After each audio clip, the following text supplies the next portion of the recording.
Είναι ήδη μαζί μου ο διευθυντής της ηλεκτρονικής έκδοσης Ναυτεμπορικής, ο Μιχάλης ο Ψήλος. Μιχάλη, καλώς ήρθες. Καλημέρα. Καλημέρα, Νέστη, καλημέρα στους τηλεθεατές. Με μία ακόμη μεγάλη δημοσιογραφική επιτυχία και αποκλειστικότητα, γιατί της Ναυτεμπορικής συνάντησες τον πρώην Αμερικανό πρέσβη Τζέφρι Πάιατ και σημερινό Υπουργό Εξωτερικών. Αρμόδιο για την ενέργεια. Πολύ ωραία. Ο κύριος Πάιατ ήρθε στην Αθήνα για ένα workshop που οργάνωσε η Ευρωπαϊκή Επιτροπή Ενέργειας για τα θέματα της ενεργειακής ανεξαρτησίας της Ευρώπης. Συναντήθηκε με τον κύριο Σκυλακάκη, τον Υπουργό Περιβάλλοντος και Ενέργειας, και φυσικά είναι τιμή μας, έδωσε μια αποκλειστική συνέντευξη στην Ναυτεμπορική για το ενεργειακό μέτωπο. Μια συνέντευξη η οποία νομίζω θα συζητηθεί, γιατί ουσιαστικά ο κύριος Πάιατ με απλά λόγια λέει ότι η Ελλάδα πλέον είναι ο μεγάλος ενεργειακός κόμβος στην νοτιοανατολική Ευρώπη, που από αυτήν θα εξαρτάται τελικά ο ενεργειακός εφοδιασμός της Ευρωπαϊκής Ένωσης. Μάλιστα. Λοιπόν, να πάρουμε την εικόνα από τη συνέντευξη, Μιχάλη, και μετά θα το σχολιάσουμε μαζί. Ας δούμε, κυρίες και κύριοι, τη συνέντευξη που έδωσε στο διευθυντή της naftemporiki.gr, Μιχάλη Ψήλο, ο Τζέφρι Πάιατ.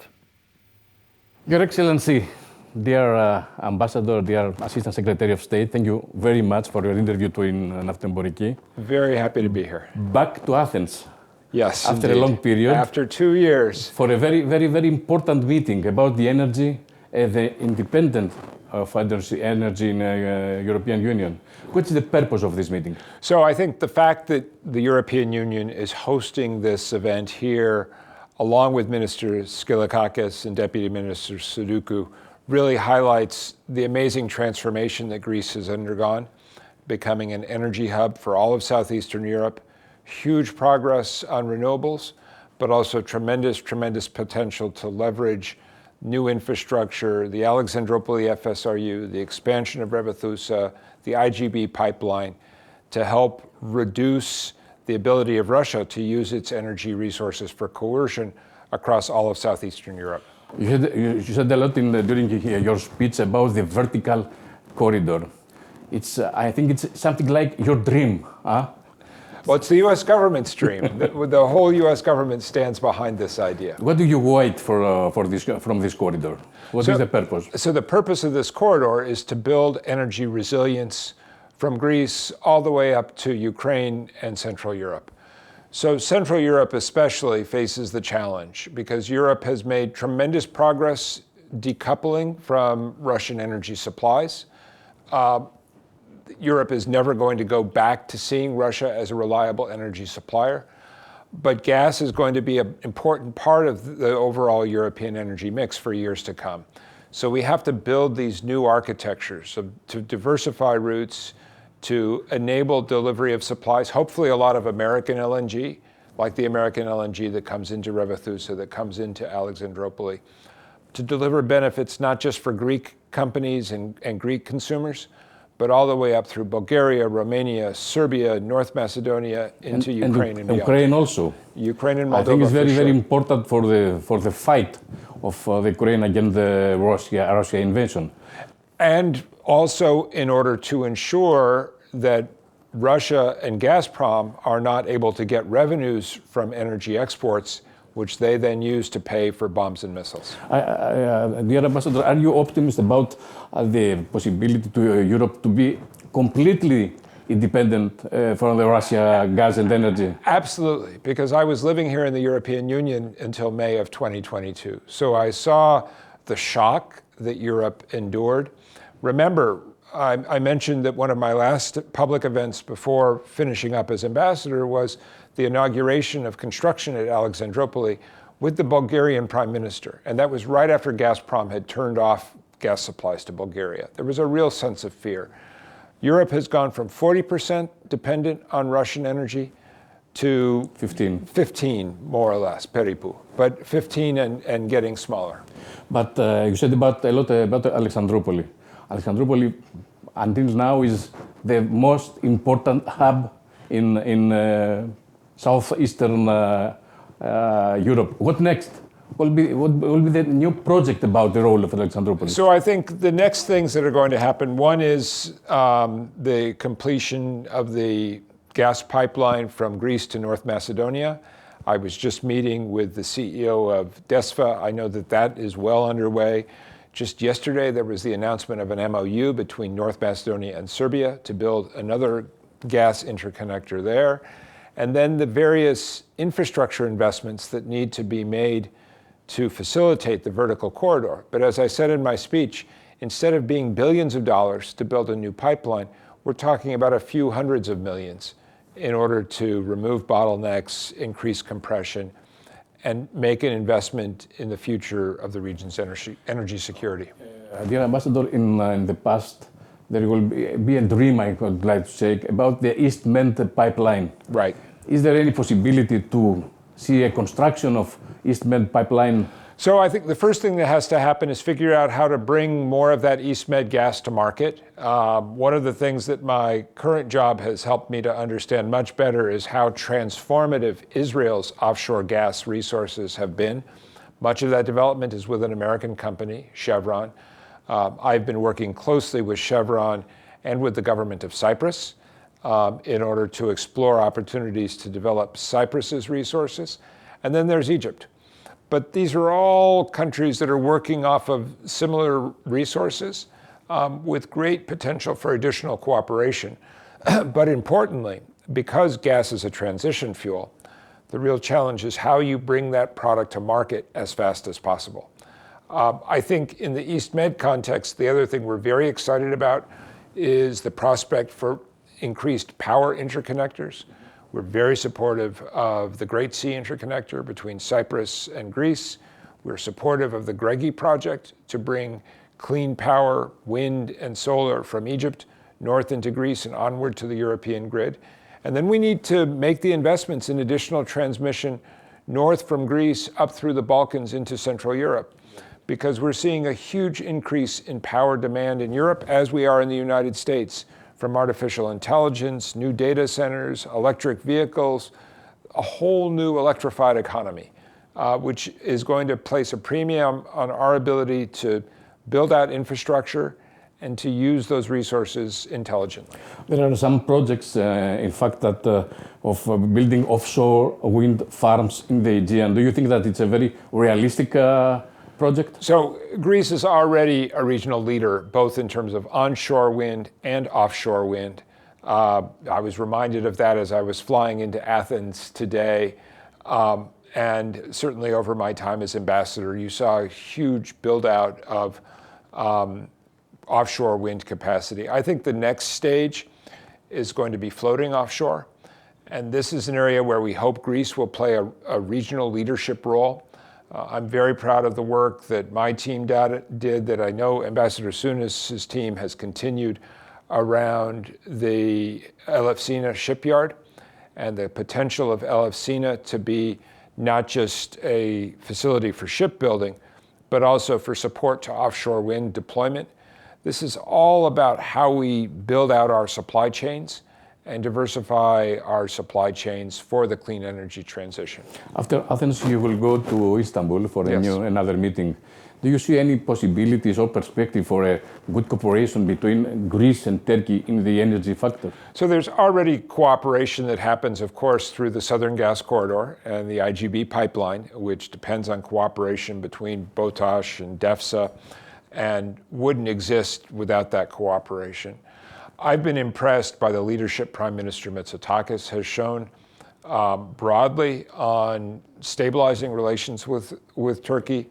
I'm looking forward tomorrow to seeing the Foreign Minister and Deputy Foreign Minister Fragoulianis, who has done such good work on some of these areas of economic cooperation. But this is not an area where the US government is trying to push things along. These projects will evolve based on market signals and overall political relations, and that's in the hands of the leaders. This project will support the climate of friendship that what we are seeing today between Athens and Ankara. That's correct, but it's which comes first, the chicken or the egg? That's a problem. A last question, Mr. Ambassador, I know your schedule. About the development in the Middle East. All of us were afraid that Iran will retaliate against Israel. Are you afraid for an all-scale war in the region? I think we're all hoping that diplomacy will take the upper hand at this stage. I think that we have to remember, where did this start? This started on October 7th, exactly a year ago, with Hamas's brutal attack on the people of Israel. And my boss, Secretary Blinken, works on this every single day. The focus right now is to try to get into a process that will prioritize... Nine trips to the region, I think. At the very least, but hundreds and hundreds of phone calls and diplomatic engagements. So we're trying to focus on diplomacy, and certainly we understand how directly impacted Greece is by this crisis, but also the important role that Greece will play when the day comes where we're focused on, not on crisis management, but on reconstruction. You've got CCC, headquartered here in Athens, is the principal operator of power supply on the Gaza Strip. And this whole question of how we look at energy in a future scenario as a driver of regional cooperation is going to come back to the fore. But first we have to end the violence. Thank you so much, Mr. Ambassador. Great to see you.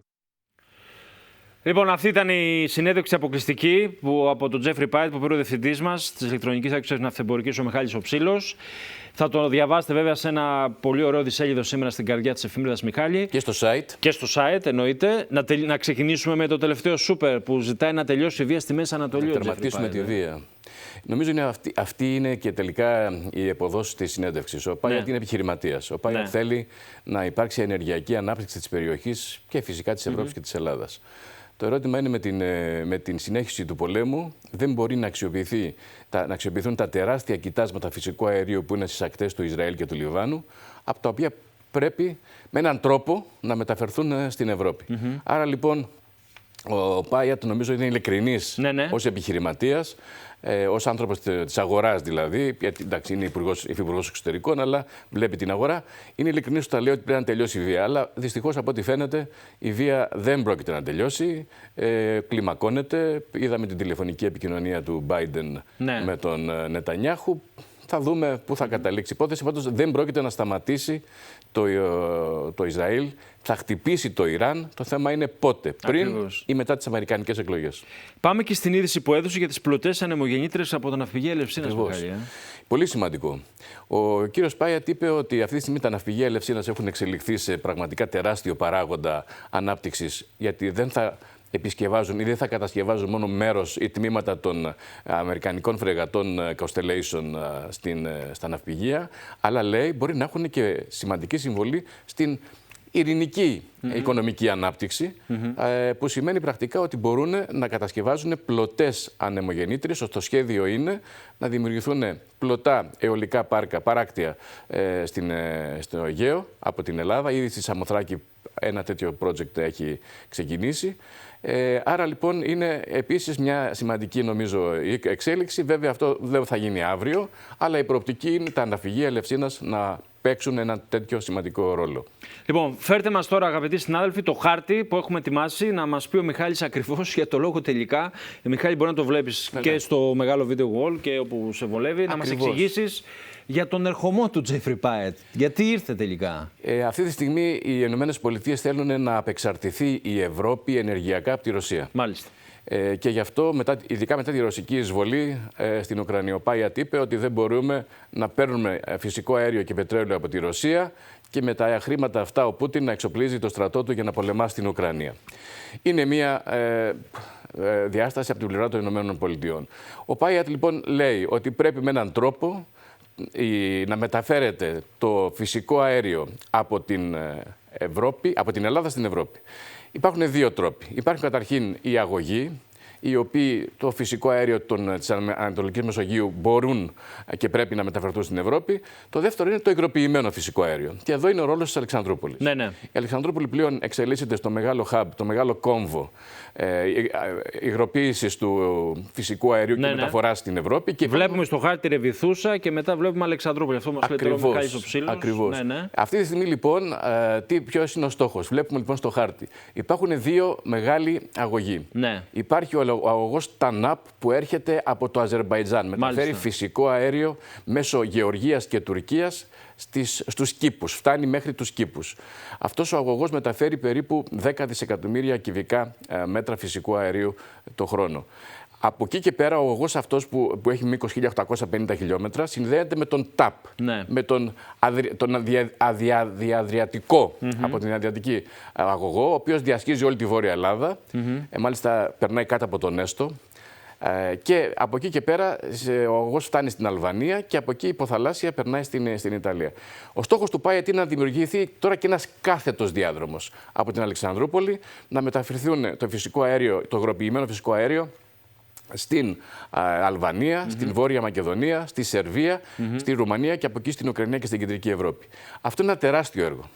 Αυτό είναι ένα τεράστιο έργο που όντως θα έλεγα ότι καθιστά την Ευρώπη πιο ανεξάρτητη σε ό,τι αφορά την ενεργειακή της υποδομή. Είναι ένα έργο που φυσικά, όπως είπε και ο Πάιατ, δεν θα χρειαστεί να δαπανηθούν δισεκατομμύρια δολάρια, αλλά εκατομμύρια δολάρια. Άρα η σχέση αξίας-κόστους είναι πολύ σημαντική. Και αυτό είναι που συζητήθηκε στο workshop που έγινε προχθές στο Intercontinental ανάμεσα στις ΗΠΑ, στην Ευρώπη και επιμένω με τη σημαντική συμμετοχή της ελληνικής πλευράς, του Έλληνα Υπουργού Ενέργειας Περιβάλλοντος του κ. Σκυλακάκη και της Υφυπουργού Ενέργειας της κυρίας Ντούκου. Μάλιστα. Λοιπόν, Μιχάλη, πριν σε απεγκλωβίσω, γιατί ξέρω ότι είναι γεμάτη και σήμερα η μέρα σου, καταρχάς ένα σχόλιο για την Γερμανία, για την ύφεση, η οποία δεν μας έχει συνηθίσει, ας πούμε, η ατμομηχανή της Ευρωζώνης. Η ατμομηχανή της Ευρωζώνης είναι σε λίθαργο. Είναι σε λίθαργο και μάλιστα σε βαρύ λίθαργο, γιατί για δεύτερη χρονιά φέτος, χτες επίσημα παραδέχτηκε η γερμανική κυβέρνηση ότι θα είναι σε ύφεση. 0,3% πτώση του ΑΕΠ το 2024, από 0,3% αν δεν κάνω λάθος, το 23. Και για το 25 προβλέπεται μια ανεμική ανάπτυξη λίγο πάνω από το 0. Οι λόγοι είναι πολλοί. Η Γερμανία έχασε το φθηνό ρωσικό φυσικό αέριο. Σωστά. Δεν έχει βρει ακόμα αντικατάσταση. Το εισαγόμενο από το Κατάρ ή από τις ΗΠΑ είναι πολύ πιο ακριβό. Και δεύτερον, έχει προβλήματα με την Κίνα. Στην Κίνα δεν μπορεί εύκολα πλέον να εξάγει η γερμανική αυτοκινητοβιομηχανία πάρα πολλά αυτοκίνητα για πολλούς λόγους. Η οικονομία της Κίνας είναι σε επιβράδυνση, άρα έχουν περιοριστεί οι εισαγωγές. Και δεύτερον, οι δασμοί. Ναι. Η Γερμανία προσπάθησε στην Ευρωπαϊκή Ένωση προχθές να μην υπάρξουν δασμοί στα εισαγόμενα ηλεκτρικά αυτοκίνητα. Ήταν μόνο 5 χώρες που τη στήριξαν, άλλες 10 ψήφισαν κατά και 12 απήχαν, ανάμεσα τους και η Ελλάδα. Ναι. Άρα λοιπόν η γερμανική οικονομία έχει βαθιά πλέον διαρθρωτικά προβλήματα που αν δεν σταματήσει αυτός ο πόλεμος και δεν υπάρξει συνέχεια στον εμπορικό πόλεμο με την Κίνα, αυτή η ύφεση δυστυχώς θα συνεχίζεται. Έτσι. Και να πάμε και στο δεύτερο πόλεμο στην Ουκρανία, αν οι εκτιμήσεις σου, οι προβλέψεις σου είναι ότι κάποια στιγμή θα πρέπει να καθίσουν στο τραπέζι ο Ρώσος πρόεδρος με τον Ουκρανό. Νομίζω ότι δεν είναι θέμα Ρωσίας-Ουκρανίας, αλλά Ρωσίας-Δύσης. Ο Ουκρανός πρόεδρος Ζελένσκι θα έλεγα ότι είναι μια φιγούρα η οποία αν η Δύση του πει σταμάτα θα σταματήσει, αν του πει συνέχιση θα συνεχίσει. Άρα λοιπόν το θέμα είναι τι θέλει η Δύση. Ναι. Η Δύση νομίζω ότι δεν θέλει αυτή τη στιγμή έναν ισχυρό Πούτιν. Από την πλευρά της θέλει μια κατάσταση η Ρωσία να είναι υποδέστερη σε ό,τι αφορά την αναμέτρηση. Από εκεί και πέρα νομίζω ότι με τον Τραμπ, εφόσον εκλεγεί, κάπως θα αλλάξουν τα πράγματα. Ο Τραμπ έχει πει ότι θα σταματήσει τον πόλεμο σε 24 ώρες. Λίγο δύσκολο, αλλά σίγουρα ο Τραμπ θέλει να στρέψει την προσοχή των ΗΠΑ στην Κίνα και στην Ταϊβάν. Άρα θέλει να κλείσει με τον ένα ή τον άλλο τρόπο το μέτωπο με τη Ρωσία. Μάλιστα. Μιχάλη, σε ευχαριστώ θερμά. Συγχαρητήρια για τη συνέντευξη με τον Τζέφρι Πάιατ. Καλή συνέχεια. Καλή συνέχεια. Να είσαι καλά.